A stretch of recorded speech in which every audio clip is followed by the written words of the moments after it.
Hello everyone, welcome to Sri Ram's IAS YouTube channel. This is your mentor Arzu Kakkad. I hope you all are doing well, things are fine at your place. इसी के साथ आज का session शुरू करते हैं जिसमें हम कवर करेंगे ये articles that you can see in front of you. मैं आपको एक ब्रीफिंग देती हूँ कि आज हमें क्या कवर करना है so that you have an idea and you stay connected also till the end. तो इस सेशन में हम बात करेंगे आज नेशनल इन्वेस्टिगेशन एजेंसी के बारे में. ये आर्टिकल आपके पेपर 2 से इम्पॉर्टेंट है. जीएस पेपर 2 से आप इसको कनेक्ट कर सकते हो और पॉलिटी से प्रीलिम्स में काफ़ी सवाल आते हैं तो उससे भी यू कैन लिंक इट. तो इसके बारे में ना हम इन डिटेल बात करेंगे. फंक्शन, जुरिस्डिक्शन, इसका जो भी इंफॉर्मेशन है स्टैटिक जो आपके एग्जाम के लिए इंपॉर्टेंट हो सकती है and why it is in news also that context also I will share. ठीक है, तो ये आर्टिकल थोड़े आज बड़े हैं. वर्ल्ड क्राफ्ट सिटी के बारे में पढ़ेंगे, why it is in news. International sugar organisation will discuss today and will discuss an editorial that is sustainable development in the Indian Himalayan region. हाल ही ये आर्टिकल हिंदू के अंदर आया था.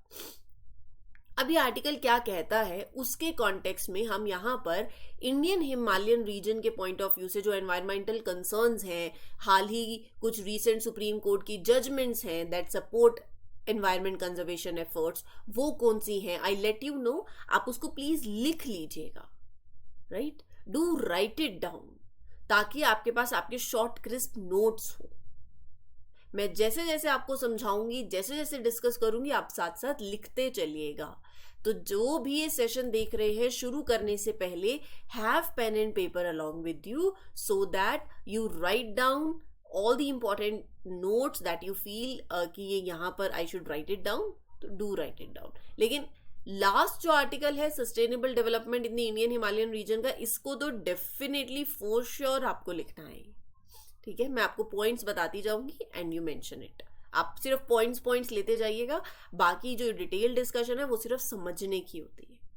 ठीक है जी, तो इस तरीके से इस सेशन में हम आज बढ़ेंगे. सेशन अच्छे लगते हैं तो please mark your attendance by liking the lecture. Do share it with your friends also.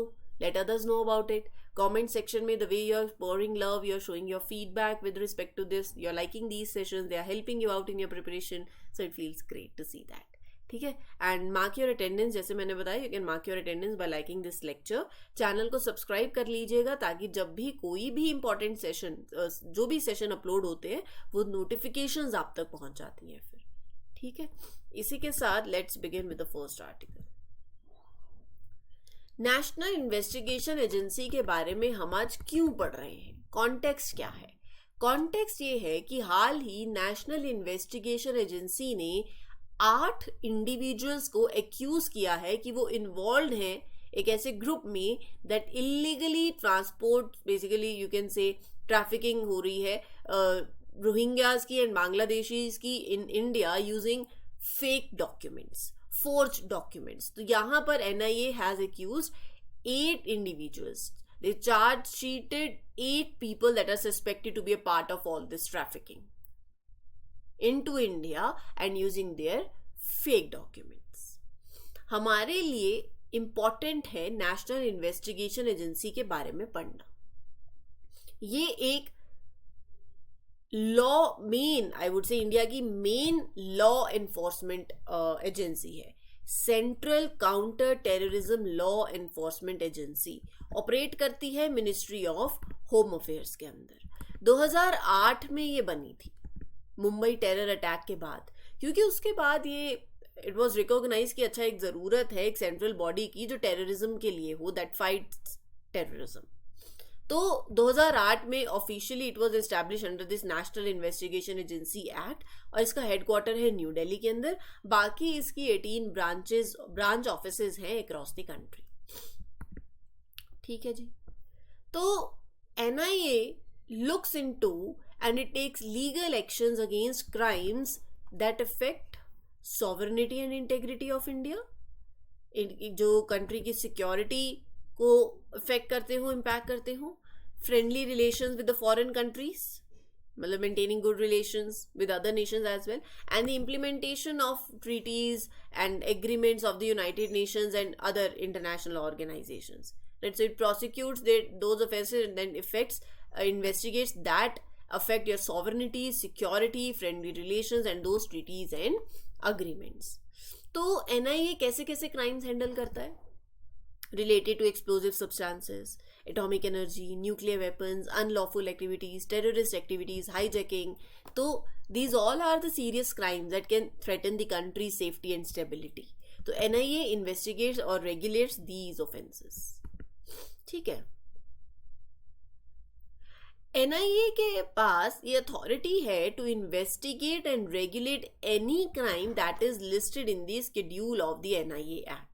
So it has that power to regulate any offense that is given under this particular act. 2019 में NIA act को update किया गया ताकि NIA को और ज़्यादा power दे सके. उसके अंदर न्यू टाइप्स आप लगा लीजिए, they were included other offences also, जिसमें ह्यूमन ट्रैफिकिंग आया, manufacturing and sale of prohibited arms, cyber terrorism, offenses under explosive substances at 1908. So when NIA was updated, you can say NIA Act, it was amended in 2019. मैं आपको बहुत lemon terms में बताती हूँ, but you use दो specific terms. मेरा मतलब होता है आपको समझाने का. तो अमेंड करने के बाद 2019 में ये सब इंक्लूड किया गया, ये सारे ऑफेंसेस इंक्लूड किए गए ताकि एक वाइड रेंज जो है वो इसके अंदर आ जाए, सो that you better protect the country. अब बात आती है इसके जुरिस्डिक्शन की. ये जो एजेंसी है, it is empowered to deal with terror related crimes across states without special permission from that state. मतलब it can handle the terror related crimes anywhere in India without needing special permission from those individual states. Ministry of home affairs के मतलब orders पे you can say it works under a written proclamation from the ministry of home affairs. State government central government को request कर सकती है to handle over the investigation of a case to the NIA, provided कि वो case has been registered for the offences as contain in the schedule of NIA Act. मतलब state government wants, अगर चाहती है कि NIA टेक ओवर करे इस investigation को, तो वो सेंट्रल गवर्नमेंट को कहे, लेकिन हाँ वो जो केस है, वो जो क्राइम है, that should be listed, it must be involve in that schedule of the NIA act.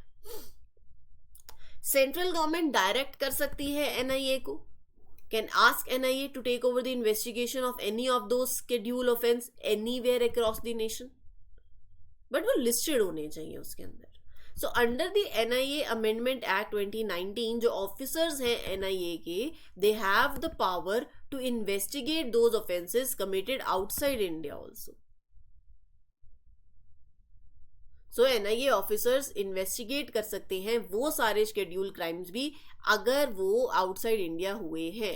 लेकिन हाँ, they must follow international treaties and the laws of the country जहां पर वो क्राइम हुआ, subject to the treaties and domestic laws of other countries.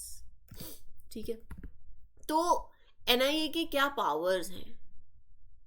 NIA officers can investigate those scheduled crimes, arrest those peoples who are involved in the crimes. Yes, they can arrest and they can investigate.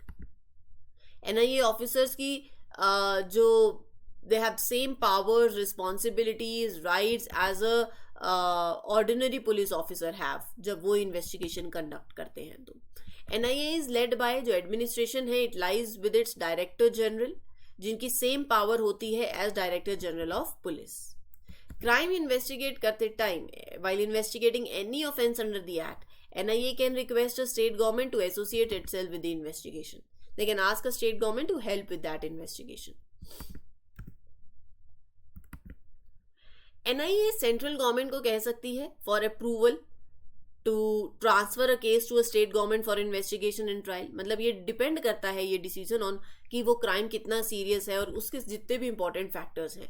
तो NIA central government से approval ले सकती है कि वो particular case transfer कर दिया जाए to the state government for investigation and trial. और ऐसा करने के लिए NIA will take into account the seriousness of that offence and the other relevant factors. Unlawful Activities Prevention Act 1967 जो है उसे अमेंड किया गया 2019 के अंदर to allow the director general of NIA to seize और अटैच द प्रॉपर्टीज जो कि लिंक्ड है to terrorism in the cases that NIA is investigating. What next? Special courts. So हमारी जो सरकार है, गवर्नमेंट ऑफ इंडिया है, they have set up special courts. Various special courts have been notified by the government of India to handle these cases that are involving these serious crimes committed in different states. Central government can choose session courts. They can select session courts in various states to act as special courts also. The selection of these special courts is done in consultation with Chief Justice of India, of High Court, sorry. ठीक है. हर एक offence जो कि investigate किया है by NIA, it is tried by the special court जिसके पास authority है which in the local area जहां पर वो ऑफेंस कमिट हुआ है. ठीक है, अगले न्यूज पे चले. बात करेंगे वर्ल्ड क्राफ्ट काउंसिल की. वर्ल्ड क्राफ्ट काउंसिल क्या है and why it is in news. Srinagar has earned the World Craft City tag from World Crafts Council. हाल ही मैंने आपके साथ यूनेस्को के बारे में कवर किया था, इफ यू रिमेंबर. क्या पढ़ा था हमने? क्रिएटिव सिटीज नेटवर्क के बारे में पढ़ा था. अभी जब हमने क्रिएटिव सिटीज नेटवर्क के बारे में पढ़ा था तो कोझिकोड के बारे में पढ़ा था, इफ यू रिमेंबर. याद आ रहा है कुछ कुछ? जैसे क्राफ्ट्स एंड फोक आर्ट्स के अंदर Jaipur is included in the Indian cities in the UCCN, और गैस्ट्रोनॉमी के लिए हैदराबाद है इंक्लूडेड. तो कोझिकोड को किस लिए, कौन सी कैटेगरी के लिए इंक्लूड किया गया? In the UNESCO's creative cities network for literature. तो थोड़ा सा ऐसे कॉन्टेक्स्ट याद रखा करो, जो जो चल रहा है वो साथ साथ रिवाइज करते चलो. अब हाल ही में Srinagar has been awarded this title of World Craft City by World Craft Council. पढ़ते हैं इसके बारे में. मतलब इस सिटी का रिच ट्रेडिशन है, स्किल्स हैं in the arts and craft. तो ये जो वर्ल्ड क्राफ्ट सिटी इनिशिएटिव है ये 2014 में वर्ल्ड क्राफ्ट काउंसिल के द्वारा लाया गया, जिसका एम क्या है? To recognise and promote the importance of crafts people, local authorities, communities in the cultural, social, economic development. तो it creates a network of craft cities world wide that emphasise the creative economic principles in India. तो India के अंदर cities like Jaipur, Mamallapuram Tamil Nadu में, मैसूर कर्नाटका के अंदर, they have been designated as craft cities under this programme. तो आपसे पूछा जा सकता है कि under the World Craft City programme कौन कौन सी सिटीज हैं that have been added as the craft cities, right? तो मतलब वहां पे जो हमारा दे आर कॉन्ट्रीब्यूटिंग या they are promoting the importance of the craft people there, the way they are contributing in the economic and social development, right? To their local economy, to the national economy. मतलब ये cities जो हैं they showcase rich cultural heritage through their crafts, as simple as that. अब हम श्रीनगर की बात कर रहे हैं तो कुछ फेमस क्राफ्ट फ्रॉम श्रीनगर देख लेते हैं. एक तो है पेपर मैश, मतलब जो मैश्ड मोल्डेड पेपर पल्प से यू मेक एन ऑब्जेक्ट, ये वो आर्ट है. फिर उसके बाद यू पेंट इट ट्रेडिशनली और उसको ज्यादा आप सुंदर बनाते हो. पश्मीना शॉल्स, पश्मीना फैब्रिक, वो भी it is from there. Sozni shawls. तो ये कुछ फेमस क्राफ्ट है फ्रॉम श्रीनगर. ठीक है, अब बात करते हैं वर्ल्ड क्राफ्ट काउंसिल की. It was founded by Miss Aileen O Webb, Miss Margaret M Patch and Kamala Devi Chattopadhyay. ये आप इंडियन नाम ध्यान में रखिएगा. 1964 में. ये एक non governmental non profit organisation है जिसका ऑब्जेक्टिव क्या है? जो क्राफ्ट है, to strengthen the status of craft in the cultural life, in the economic life.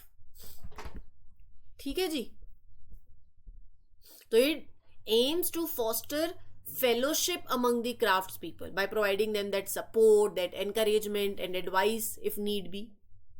So cultural exchange होगा थ्रू वेरियस एक्टिविटीज, जैसे कॉन्फ्रेंसेस के थ्रू, इंटरनेशनल विजिट्स के थ्रू, रिसर्च स्टडीज होंगी, लेक्चर्स, वर्कशॉप, एग्जीबिशंस। ठीक है, तो what is the M? इस initiative के चलते, इन एक्टिविटीज के चलते WCC हेल्प करती है क्राफ्ट्स पीपल को, so that they connect globally, they share knowledge, skills, techniques. ठीक है, चलिए let's go ahead with the next article. India is hosting a global event in sugar sector. International sugar Organization Council meeting in New Delhi 25 से 27 of June 2024। तो International Sugar Association Council meeting being hosted by India New Delhi के अंदर 25 से 27 जून को। ये क्या signify कर रही है? That you are focusing now on sugar sector. तो अलग अलग कंट्रीज से रिप्रेजेंटेटिव जो हैं वो आएंगे, that are involve in sugar production, trade, regulation. So it serves as a platform जहां पर डिस्कशन होंगी on the issues that are impacting the sugar industry world wide. Market trend क्या है, कैसी पॉलिसीज हैं, टेक्नोलॉजिकल एडवांसमेंट पे बात होगी। सो और ज्यादा कोलैबोरेशन होगी कंट्रीज के बीच में, एग्रीमेंट्स होंगे, पॉलिसी फ्रेमवर्क्स होंगे, जो ओवरऑल जिनका मकसद होगा to promote sustainable development and growth within the sugar sector. तो हम बात करेंगे इंटरनेशनल शुगर ऑर्गेनाइजेशन के बारे में। 1968 के अंदर, 1968 में ISO, एक inter governmental organisation, it was founded, exclusively बनी on improving the conditions within the global sugar market. It is affiliated, it is a UN affiliated body. It has about 85 countries as members. मतलब आप लगा लो जो world के अंदर it is covering 90% of the sugar production in the world. 85 members ये major होंगे ना जहां शुगर प्रोडक्शन होती है। ठीक है, तो इसका मेन मैंडेट क्या है कि शुगर प्रोड्यूसिंग, जो प्रोड्यूस कर रहे हैं, कंज्यूम कर रहे हैं, और जो नेशंस ट्रेड कर रहे हैं, उन सबको साथ में लेकर आया जाए to bring mutual understanding and a progressive approach, कि जो शुगर सेक्टर से रिलेटेड इश्यूज हैं जिसमें हम डील कर रहे हैं, वो जो इश्यूज अफेक्ट कर रहे हैं, so there you have that progressive approach, a mutual understanding, right? And in addition to its primary role, ISO has also been actively involved in promoting biofuels. पढ़ा है ना हमने, especially ethanol, क्योंकि sugar cane is the second major feedback for ethanol production in the world, तो वो उससे भी connect होता है फिर। तो ये ISO was established, it exists to administer the internationally negotiated 1992 sugar agreement, जिसके क्या ऑब्जेक्टिव्स हैं? एक तो ग्लोबल कॉपरेशन हो ऑन शुगर रिलेटेड इश्यूज, है कि नहीं? Just give me a minute.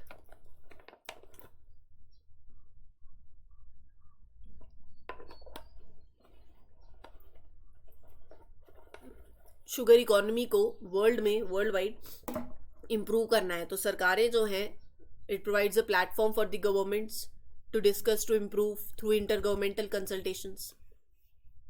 Trade facilitate करना by collecting and providing the information on the world sugar market. To encourage the increased demand for sugar, particularly for non-traditional uses. अच्छा, इसका headquarter London में है, ये जरूर ध्यान में रखना। इंडिया के शुगर इंडस्ट्री की बात कर लेते हैं। जो इंडिया की शुगर इंडस्ट्री है, it is classified as an agro based industry, क्योंकि it relies heavily on sugar cane cultivation as its primary raw material. मतलब it impacts the livelihood of about 50 million sugar cane farmers and around 5 lakh workers who are directly employed in sugar mills. India मतलब हम producer तो second largest है चीनी के, लेकिन हम consume सबसे ज्यादा करते हैं। बहुत मीठा खाते हो आप लोग। with about 15% share in our global sugar product consumption and about 20% in the production. Top sugar producer Brazil है, ब्राजील के बाद हम आते हैं। ठीक है, चलिए चलते हैं आज के लास्ट आर्टिकल पे, जिसमें will discuss about the sustainable development in the Himalayan region. ठीक है, तो Supreme Court of India, it spells the way in Himalayas development. ये आर्टिकल जो एडिटोरियल जो आया है ये बता रहा है कि सुप्रीम कोर्ट ने they recently order like emphasizing the importance of having a balanced economic development with environmental conservation. तो आपको पॉलिसीज ऐसी लेकर आनी है that promote sustainable practices, renewable energy adoption, forest conservation, biodiversity production. मतलब you need to have more strict environmental regulations, वो ये कहना चाह रहे हैं. हमारा जो इंडियन हिमालयन रीजन है ना, आप एक बार उसको पहले मैप में देखो. पहले तो आपको इंडियन हिमालयन रीजन के बारे में पता होना चाहिए. वो माउंटेनियस एरिया है that encompasses that entire Himalayan range. इसके अंदर 13 इंडियन स्टेट्स एंड यूटीज आती है. Jammu and Kashmir, Ladakh, Himachal Pradesh, Uttarakhand, Sikkim, Arunachal Pradesh, Manipur, Mizoram, Nagaland, Tripura. Word and this Indian Himalayan region encompasses the world's highest peaks also, like Kanchenjunga.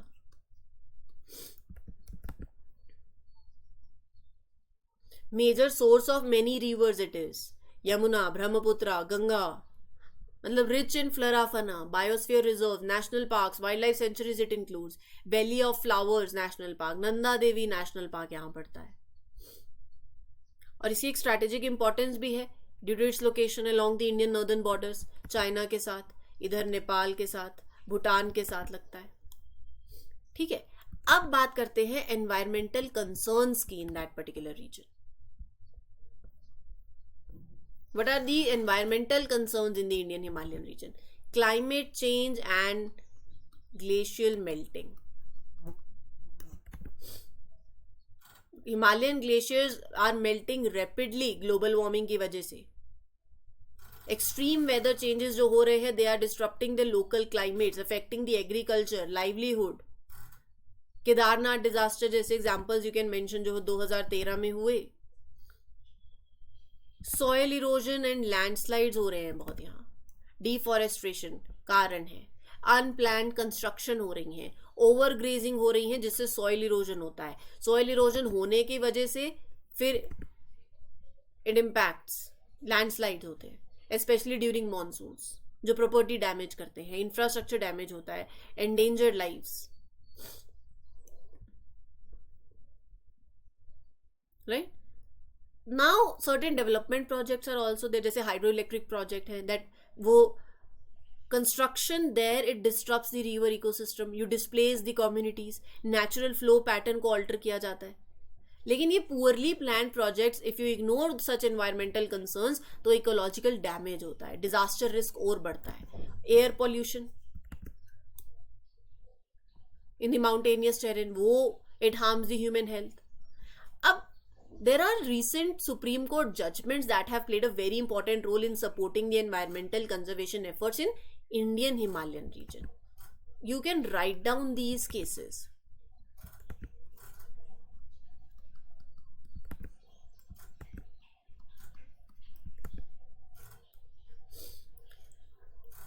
M.K. Ranjit Singh and basically versus Union of India.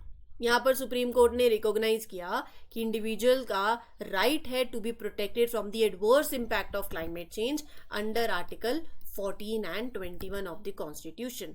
तो ये decision ने emphasise किया सरकार को, government it is the government obligation to implement effective measures to mitigate climate change.